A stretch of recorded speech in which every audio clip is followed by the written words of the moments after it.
Buenas. Mi nombre es Santiago Hernández, soy médico del Hospital San José y voy a realizar una charla sobre protocolo de accidentes de trabajo por exposiciones a riesgos biológicos del Hospital de San José del Guaviare.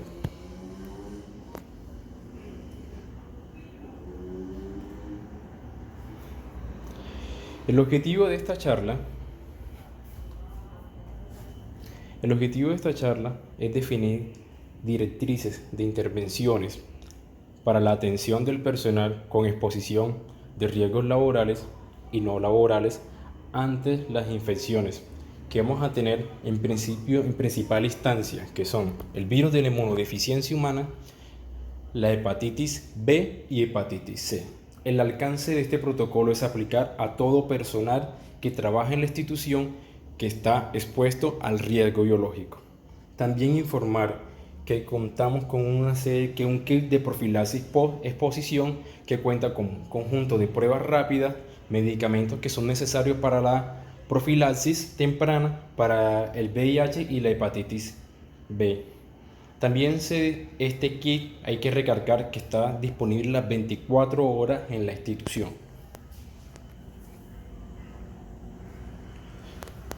Ya entrando en materia, la exposición a riesgos biológicos se manifiesta de forma directa o indirecta. La forma directa se origina cuando el personal tiene contacto directo con el microorganismo o con el germen que es causante de una infección. Que directamente con él quiere decir, un ejemplo sería cuando se aísla en un laboratorio clínico un microorganismo, puede ser el VIH, se está estudiando, se hace estudios sobre este y la persona adquiere la enfermedad directamente contaminándose con el virus. Pero en nuestro ámbito como tal, la mayoría de las personas se infectan a través de forma indirecta, de la atención de una fuente, que una fuente siempre nos vamos a referir, que son las personas que nos pueden contaminar, ya sea que esté vivo, un paciente que esté vivo, que esté muerto, o secreciones que hayamos tenido contacto con nosotros, o elementos o objetos que hayamos manipulado con secreciones o con fluidos como tal de un paciente. Los principales fluidos o causantes de contaminarlo principalmente, y hay que recalcar que es la sangre. La sangre es el principal fluido que se puede categorizar como de alto riesgo para que nos pueda contaminar para los virus, como lo ya he repetido, para el virus del VIH, del virus de la hepatitis B y la hepatitis C, que es lo que nos vamos a enfocar en este protocolo.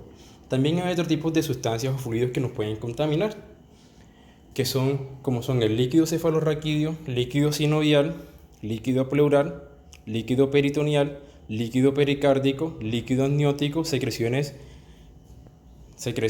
vaginales, semen o cualquier tipo de secreción que sea visible que esté contaminada con sangre.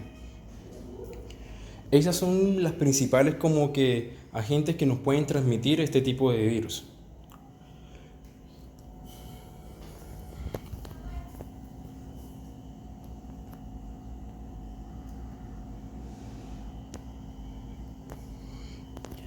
Bueno, ahora vamos a traerles unos aspectos a tener en cuenta en el manejo médico de la exposición laboral.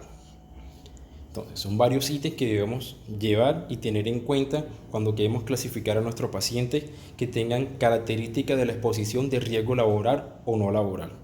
Se debe indagar, informar, relacionar en la historia clínica, sobre todo cuando nos llega el paciente, y dejarlo sustentado si el paciente tiene antecedentes de enfermedades de importancia como VIH o ya otro tipo de enfermedad que se puedan transmitir, si el paciente tiene un correcto esquema de vacunación, si en menos de 13 años, si está gestando o no está gestando, o tiene características.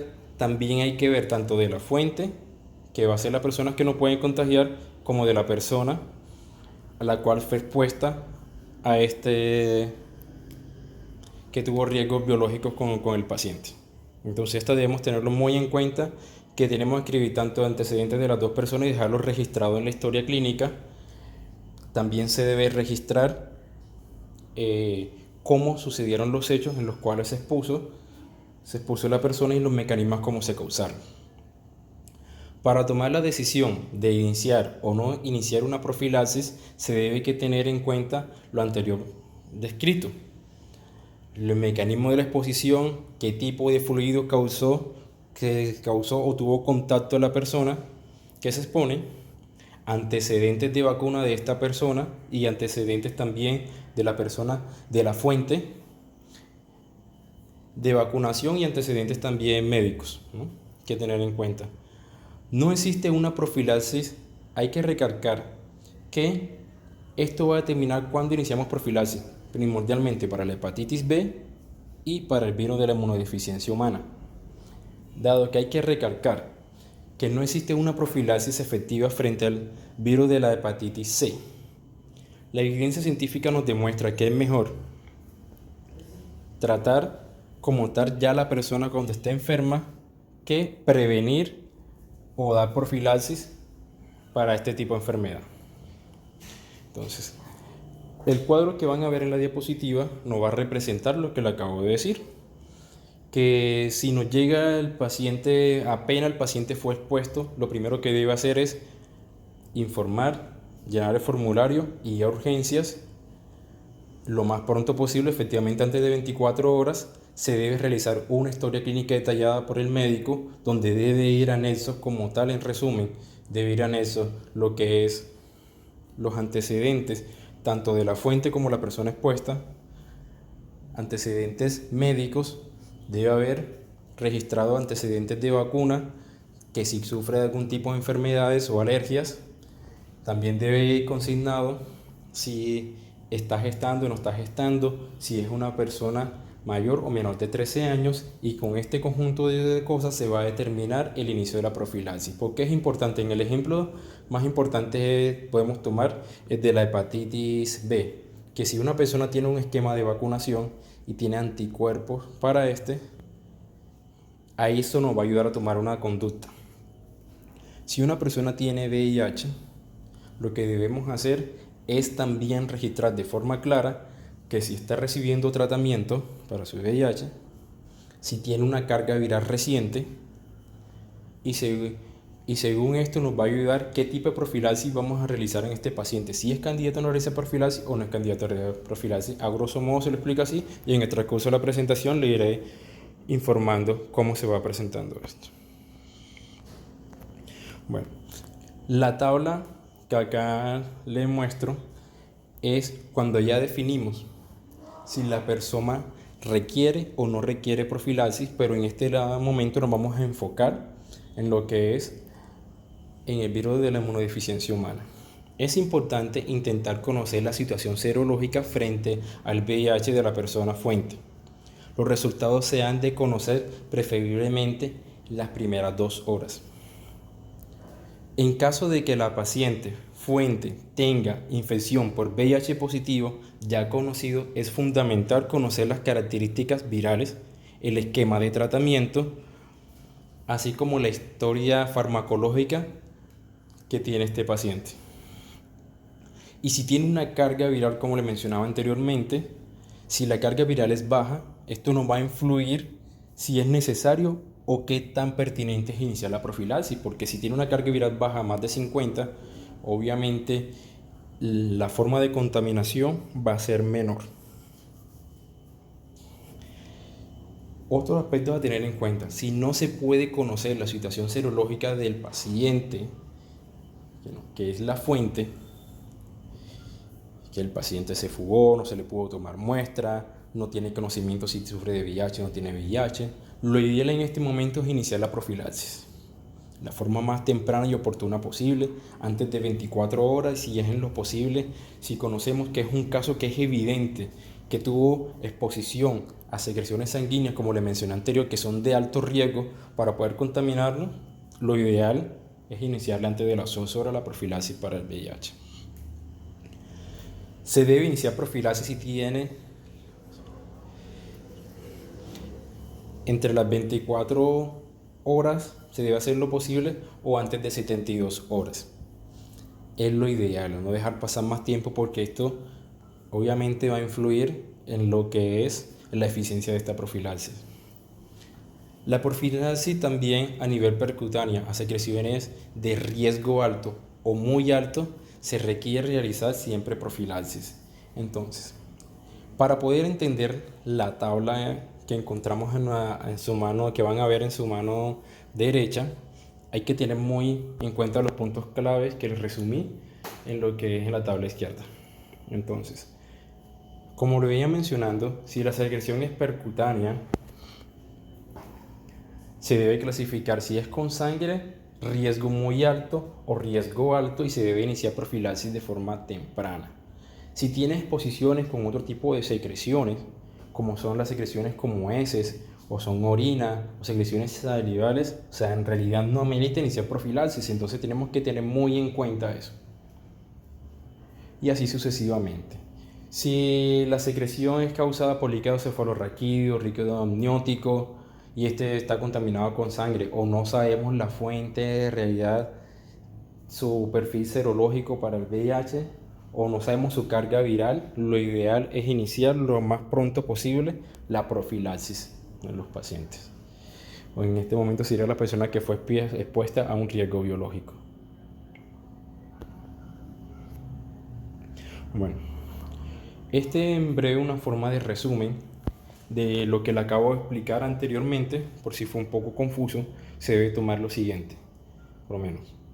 Si yo, como trabajador del hospital, tengo contacto con una persona que es de riesgo, por lo menos iba a infiltrar o a canalizar a un paciente y me pincho, ¿cuáles son las conductas que debo tomar y qué debo hacer en ese momento? Si me pincho con una aguja hueca, ya debemos tener en cuenta que es con una aguja hueca, que tuve contacto con la sangre del paciente, y si fue profundo el pinchazo que me tocó a mí, quiere decir que soy un paciente de alto riesgo. Entonces, llevándome a lo que le acabo de explicar, ¿qué debemos hacer en ese momento? Informar a las personas pertinentes, que puede ser el jefe de nuestra área o coordinador, solicitar lo que es el formulario de riesgos de exposición de riesgos biológicos laboral, diligenciarlo, ir inmediatamente a urgencias, posteriormente a urgencias.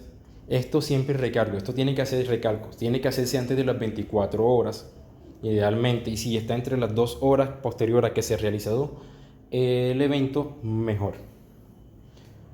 Tras la exposición, lo que se debe hacer es lavar la herida, puede ser con agua y jabón, no debo pincharme ni tratar de extraer la secreción, eso no se debe hacer. El otro paso a seguir es ¿cuál? Que el médico debe realizar una historia clínica completa, llenándolo con los antecedentes tanto del paciente, que es la fuente, como de la persona que fue expuesta. También se debe consignar de forma clara el esquema de vacunación, qué procedimiento estaba realizando, cómo fueron los mecanismos que tuvo la exposición, dejarlo muy claramente en la historia clínica. También se debe clasificar qué tipo de exposición, si fue una exposición de alto riesgo, como la que le acaba de mencionar, que fue con una aguja hueca, eso debe ir muy explícitamente descrito en la historia clínica, y en ese momento me podían catalogar como un riesgo alto. Posterior a esto se debe realizar los laboratorios pertinentes, y con los resultados de los laboratorios pertinentes vamos a decidir si iniciamos profilaxis. Si hablamos del VIH, si el paciente sale positivo para VIH y yo tuve un alto contacto con él y desconocemos la carga viral, lo ideal es iniciar profilaxis. Y aquí le traigo el tratamiento para personas mayores de 13 años. No voy a enfatizar mucho sobre los medicamentos porque la guía o el protocolo no está diseñado para esto, la charla, pero sí voy a recalcar que se deben garantizar los 30 días de tratamiento y verificar en qué medicamentos tenemos en la institución, ya sea de primera, segunda línea o tengamos otras alternativas, pero sí se debe recalcar que se debe garantizar y debe salir la persona que tuvo la exposición con su tratamiento de 30 días completo.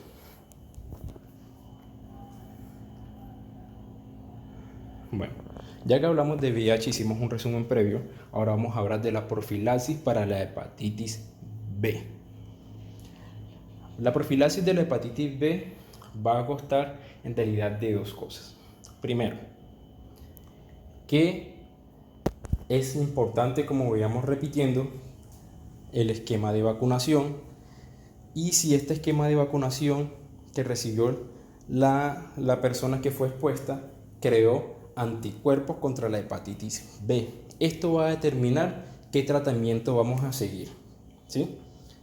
Si este tratamiento lo definimos, entonces vamos a tener dos opciones con las cuales realizar la profilaxis, que va a ser con la vacuna contra la hepatitis B, en la cual se debe aplicar primordialmente antes de las 24 horas y en los peores de los casos a las 72 horas.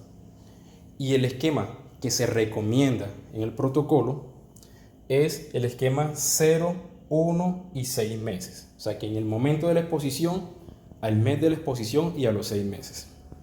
También se va a definir según la clasificación o riesgo que tenga el paciente, vamos a determinar iniciar la gamma-globulina para la hepatitis B, que la dosis de esta va a definirse dependiendo del fabricante, entonces hay que leer bien las especificaciones, pero sí hay que tener en cuenta que hay que aplicarlas antes de las 24 horas de la exposición, porque ahí es donde vamos a ver el mayor resultado de esta, que va a ser entre un 70 a un 90% de efectividad si se aplica las primeras 24 horas. Sin embargo, puede aplicarse hasta un plazo de 7 días después de exposición de forma percutánea. Eso sí, teniendo en cuenta que no se debe aplicar en el mismo lugar donde se aplicó la vacuna. Pero como le digo, primero 24 horas es fundamental para la efectividad de esta. ¿Cuándo debemos aplicar la vacuna o la gamma-globulina para la hepatitis B y qué pacientes sí aplica y cuáles no aplica? Lo voy a resumir en la siguiente tabla.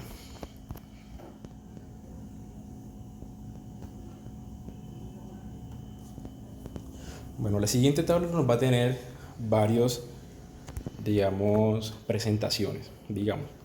Si la persona que fue expuesta tiene un esquema de vacunación, más de 3 dosis, muestra, comprueba que se aplicó las vacunas, lo que debemos mandar a este paciente y tener en cuenta es si creó o no creó anticuerpos para la hepatitis B, y esto lo vamos a determinar haciendo un examen de laboratorio que vamos a ver si tiene más de 10 miliunidades universales o menos de 10.000 unidades universales, de 10 unidades universales. Pero para resumir cuentas, vamos a decir mayor a 10 o menor de 10 que tenga de anticuerpo en el resultado como tal de laboratorio. Que también debemos tener en cuenta que debemos mandar antígenos para determinar si la fuente en ese momento está contaminada o no está contaminada con la hepatitis. Según estos ítems vamos a definir si necesitamos el tratamiento o no iniciamos el tratamiento.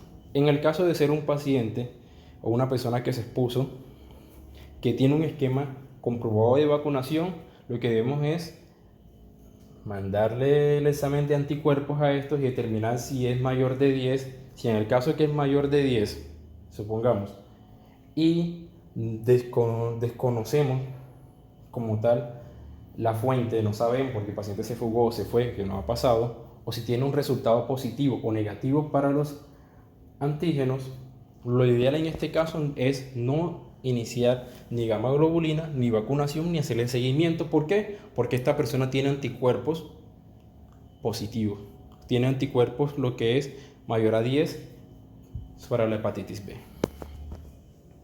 En el caso hipotético que una persona tenga más de 6 dosis de hepatitis de vacuna para la hepatitis B, pero no ha creado anticuerpos para la hepatitis B, tenemos que tener ahí muy en cuenta lo que es la fuente.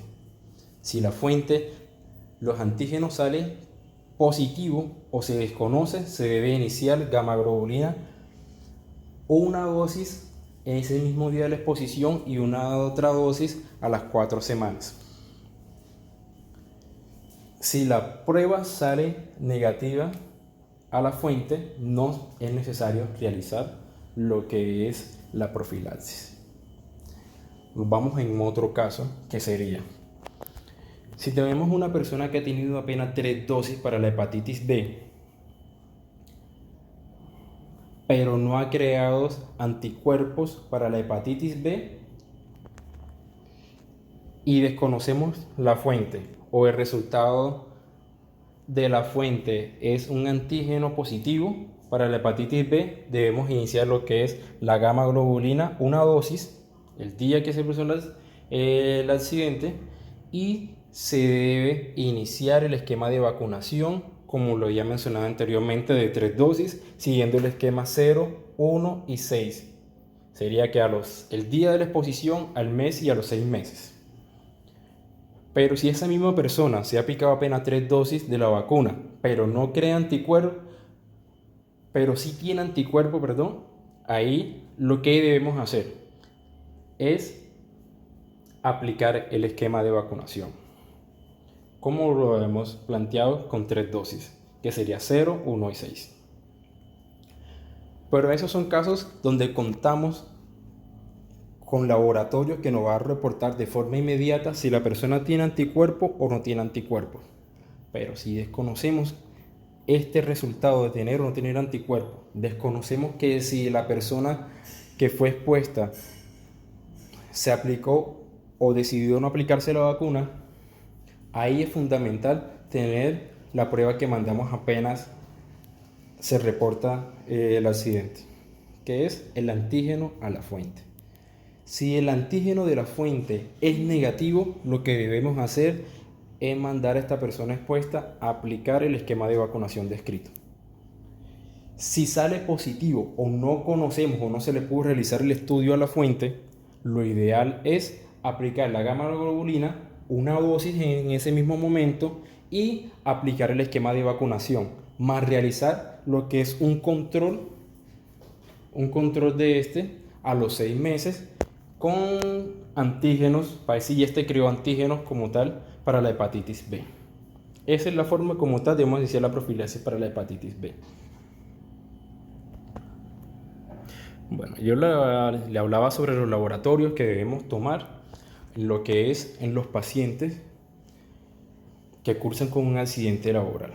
Entonces recalcamos lo que es para el VIH, lo ideal es hacer un ELISA, pero como no le podemos a la mano directamente, podemos hacer una prueba rápida en el momento de la exposición, y si vemos necesario o preciso, podemos tomarlos a los 3 meses y a los 6 meses según los síntomas y la evolución también del paciente. También el mismo día de la exposición debemos tener en cuenta lo que es un cuadro hemático, una función renal, una glicemia y una función hepática. Esto también podemos repetirlo según los síntomas a las 2 semanas o hasta las 6 semanas. Pero eso sí, siguiendo los síntomas que tenga el paciente, cuáles tengan esto y también antecedentes que pueda tener. Dependiendo si el paciente salió positivo o no positivo, debemos mandamos una carga viral si es pertinente. ¿Qué sí debemos mandar? Como ya especificado, se debe mandar lo que es los antígenos para hepatitis B, tanto a la fuente como al paciente, se hacen en su momento, y se puede hacer un control a los 6 meses. También se debe mandar anticuerpos para la hepatitis B apenas se termine el esquema de vacuna, que sería a los 6 meses, para ver el control si creó o no creó anticuerpos como tal la persona que fue expuesta. Es fundamental tener en cuenta que, como habíamos descrito o precisado, que la hepatitis C no se realiza profilaxis, sino que se trata como tal la enfermedad. Debemos vigilar los síntomas como tal del paciente, mandarles exámenes pertinentes. Incluso se puede mandar una prueba a los 3 meses o a los 6 meses, según el estado clínico como tal del paciente. Bueno, eso abordamos en grosso modo lo que sería la profilaxis para lo que es para el VIH, para la hepatitis B y para la hepatitis C. No voy a abordar mucho sobre la meningitis, sino mencionar tips que me parecen fundamental, que son que el personal de salud rara vez está expuesto a riesgo de contagio de la meningitis, incluso si atiende a un paciente que esté infectado. Cuando sí está justificada de manera prioritaria la profilaxis cuando se tiene contacto íntimo con secreciones faríngeas. Un ejemplo, se le dé respiración boca a boca a un paciente que la verdad médicamente ya poco lo utilizamos. Entonces la profilaxis se debe hacer si es dependiendo del microorganismo. La pauta de profilaxis de contacto es si es meningitis por meningococo se debe hacer con rifampicina o la alternativa sería ciprofloxacina o ceftriaxona. Y si la causa como tal de la meningitis es por Haemophilus influenza del tipo B, la profilaxis es con rifampicina, pero durante 4 días. Muchas gracias.